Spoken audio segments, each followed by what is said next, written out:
What up, YouTube? Timmy's here. Here is my review for the new musical film adaptation of Dear Evan Hanson.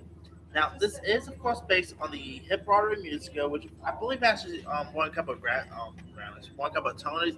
I'm sure it probably won a Grammy down the line, but it, of course, is a Tony.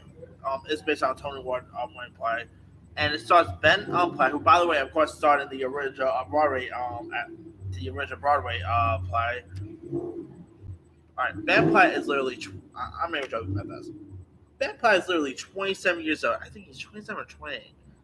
I don't know if he's older than me. I like to say he's probably maybe around 28, 27, or maybe 28 or 29, maybe around the same age as me. Dude's literally playing a high school student, like a 17-year-old, which I don't know if you can really buy, but you know what?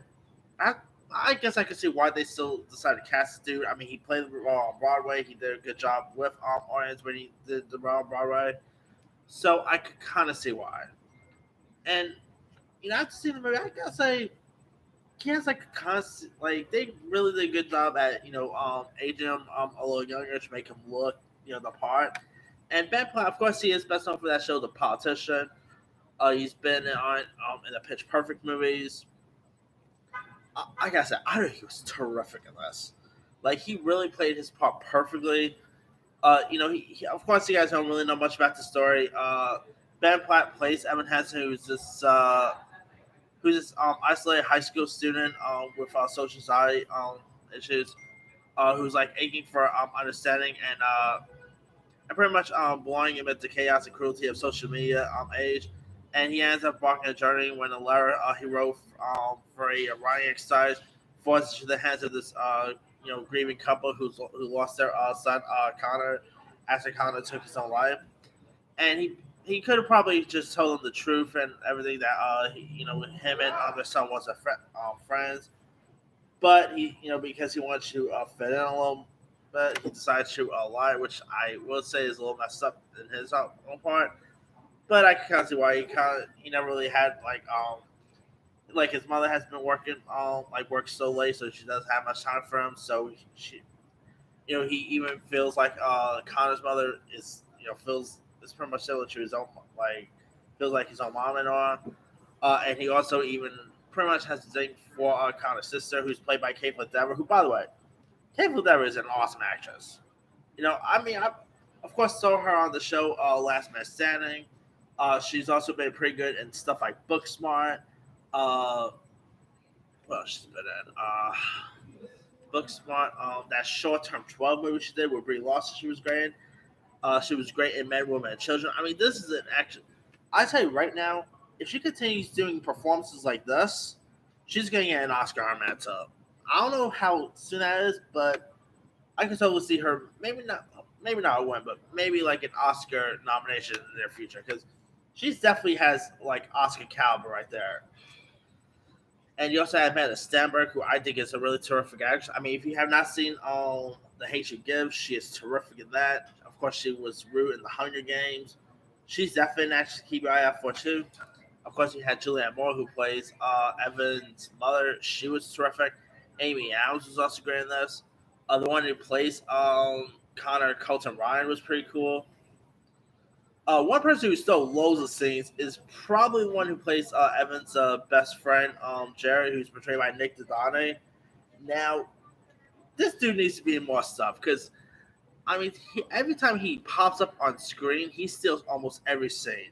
Of course, he is best known for the show Atypico, and he steals so many scenes on that show. Like, yeah,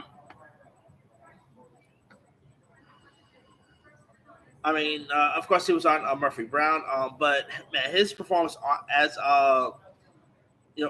Zahid on the typical, he steals so many seats every time he's on screen. And here, I loved loads of his on screen like a chemistry with Ben Platt's Evan Hansen.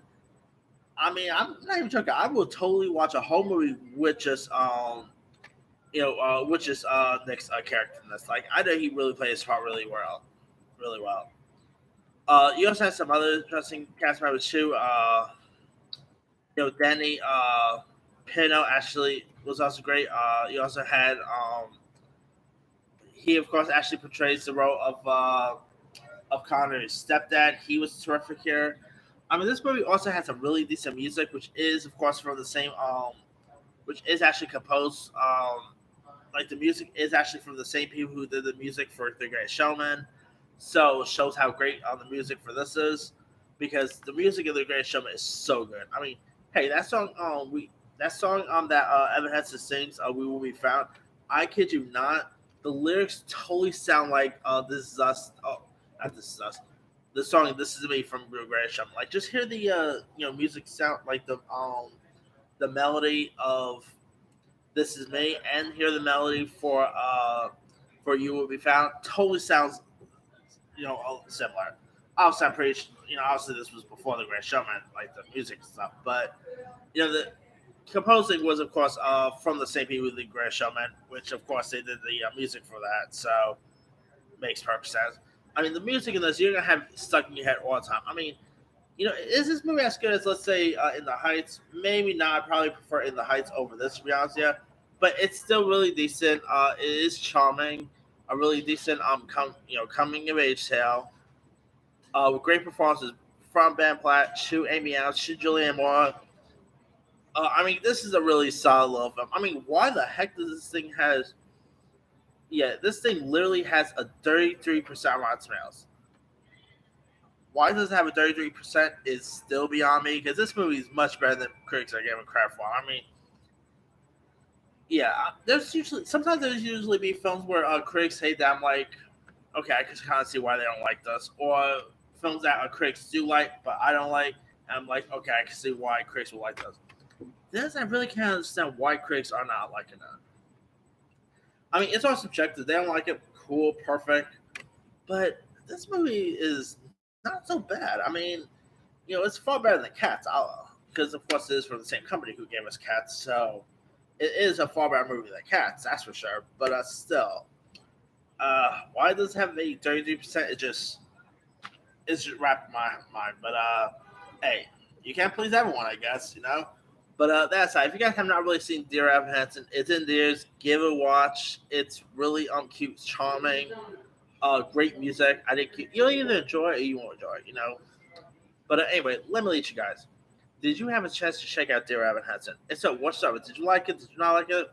Drop comments below. Don't forget to like, subscribe, hit that bell for more notification. This is Tim Style.